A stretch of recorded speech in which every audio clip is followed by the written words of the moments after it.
All right, guys, welcome back once again. I keep forgetting to mention the part numbers of the video, so I'll probably put it in the description anyway. So, this video, I'm just going to go ahead because I pulled out the rest of the bits from the box, and now I was wondering why the upper car body would not come out. Now, Cut Hobbies has done a great job in securing the model because you can see there's four anchor points over here.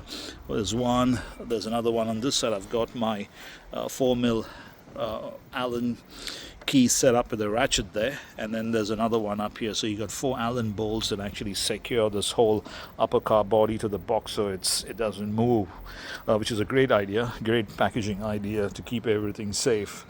Now, in this other box, they kind of built a platform like this, and it's an insert that goes into the box, and then at the bottom you got these tracks sitting up there, and then you got the first primary counterweight that has the heavy duty connections that go to the rear of the car body, and then the other counterweights sit on that.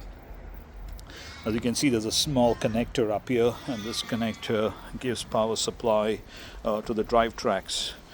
So that's how they built it. Pretty good packaging. I'm impressed with the packaging because so many times you ship models and then when they reach, you find that they're damaged. But this thing seems to be very secure the way they have designed the packaging itself. So good job on that. All right, looks pretty impressive. Two massive winches. You got the bridle at the back over there, or the pulleys on the bridle at the back over there. Can't wait to get this out and then share some more stuff on the next video. So if you have any questions or comments, leave them below or email us at info@csmi.com.au. Thank you for watching.